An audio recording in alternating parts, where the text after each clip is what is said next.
Hey Fruit Faces, just want to talk with you guys for a little bit today about one of the big things that's actually causing a lot of hype in some of the medical communities. People are saying we really need to be aware of this, and yet people are still not paying attention. They're just doing what they're always doing out of habit, out of thinking that it's healthy, etc., etc., etc. But we really need to pay attention to this whole idea that there's a bunch of pharmaceuticals floating around in our environment, especially from the dairy and meat industries. Now the thing is that you know there's so many different reasons to talk about why the meat and dairy industry is actually raping and pillaging and plundering our land.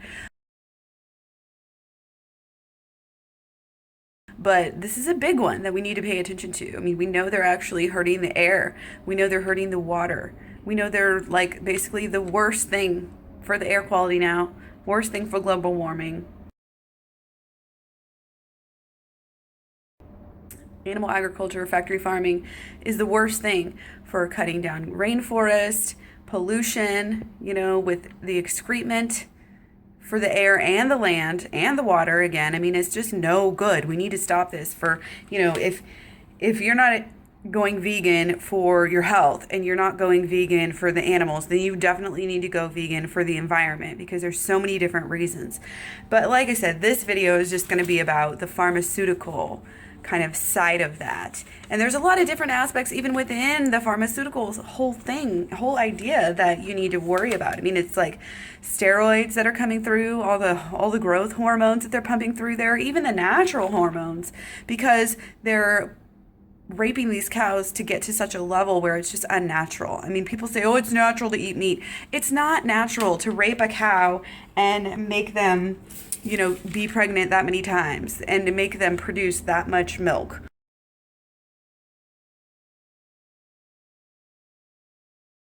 It blows my mind to think that that is actually happening. These poor cows are just completely being used their whole life and then they're disregarded.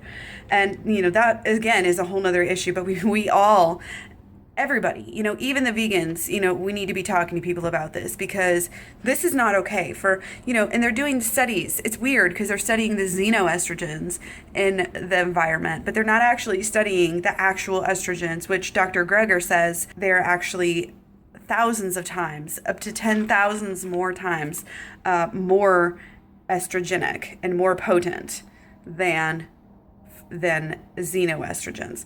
So we really need to be looking at this. And, it doesn't really matter whether it comes, he says, from, our birth control pills or from the cattle, that it's basically the same thing. 80% of U.S. cattle get naturally, get growth hormones. Not naturally occurring ones. All cows have naturally occurring, hormones, sex hormones, steroid hormones, natural hormones, whatever. But they're taking the hormones that they give these cows, take the levels to, of naturally increasing hormones and takes it to a level of 7 to 20 times what it should naturally be. So there's nothing natural about this meat that you guys are eating.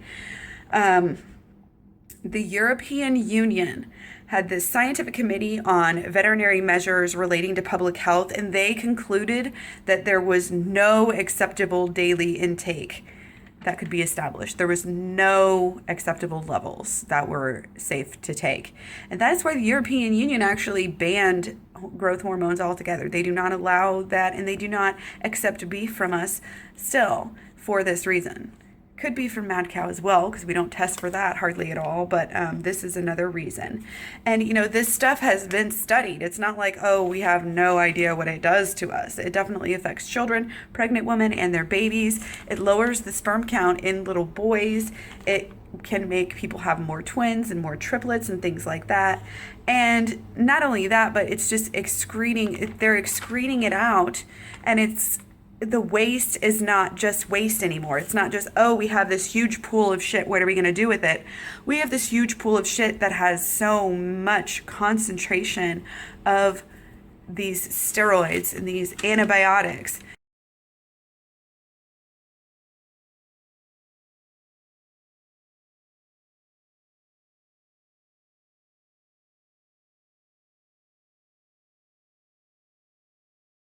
let's talk about antibiotic resistance for a little while. Geez, I mean, when you have it in the soil and it's all around you, this is definitely creating resistance. And, what are we going to do? What are we going to do when it is just ridiculous and disgusting and completely unnatural? So please stop buying that crap. It's not good for you.